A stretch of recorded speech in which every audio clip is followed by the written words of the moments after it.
Hello hi friends good morning आपण मानक more new blog को स्वागत जनाऊँ। चलते आज भिडियो स्टार्ट करवा। आज हूँ गुरुवार शुद्ध सावत्र आदि शुद्ध सावत्र गुरुवार सका सका गाधे सारी सका कौन ब्रेकफास्ट बनाऊँ आपण सहित सेयार करी। चलते जावा कौन ब्रेकफास्ट बनाई देखा। कौन सांग मैंने आमर आज पूरी आउ मटर तरकारी हम।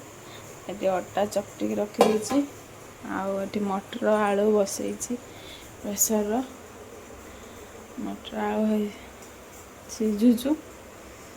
आम गेली मैडम शुई सका सका उठी ना देख आम गेली शुई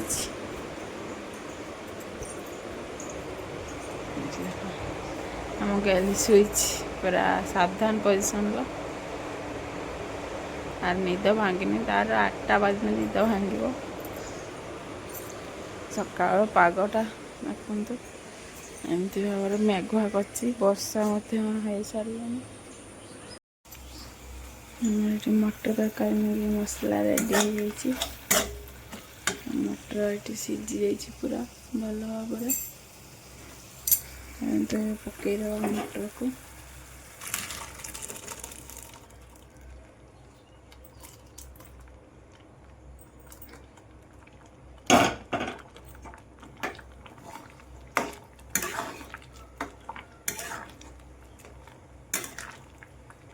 जेहेतु गुरुवार पूरा साधा अदा जीरा तेजपत्र देखिए तरकारी बनाई।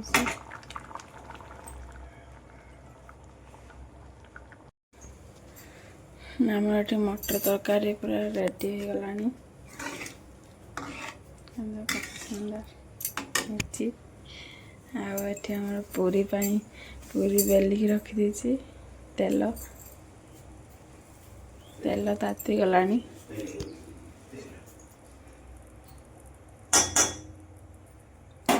पूरी पकेवा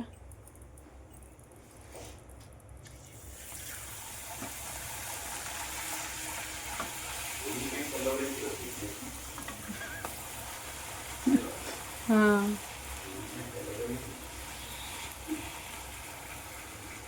पूरी के सुंदर देख पूरा फुलुची।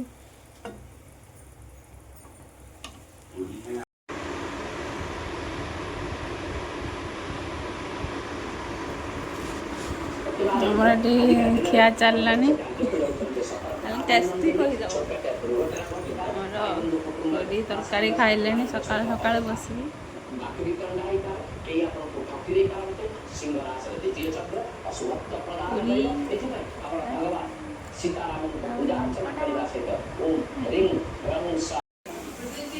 कौन सांग मैंने आज आमर रोषे आरंभ हो।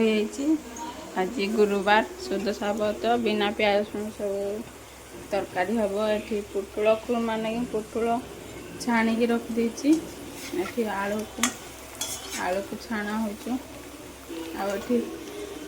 जीरा राइस बसई राइस फुटिला टे ढंकणीटा खोलीदवा। जीरा राइस हम आ पोटल कुर्मा आउटे बिलाती खट्टा हम काढ़ी रखी आउटे डाली डाली सिझे रखी आम रोषे चली।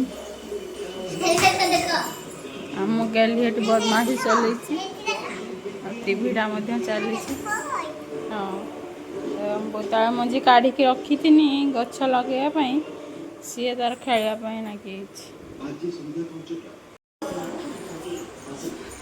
देखन सांग मैंने आमर डाली ये छुंकी देती भुसंगा पत्र जीरा और शुक्ला लंका देके डाली आमर रेडी हो गला। डाली आठी बिलाती खटा भी कर सारे। आम गचरे आज 3टा मात्र बोईताल फूल फुटला बेसन आउ चाउल गुंड देकी बरा बन दी। आम डाली हो सारापर पुटुल कुर्माटा करवा यहाँ लास्ट पुटुल कुर्मा पर सरजी आम रोषे।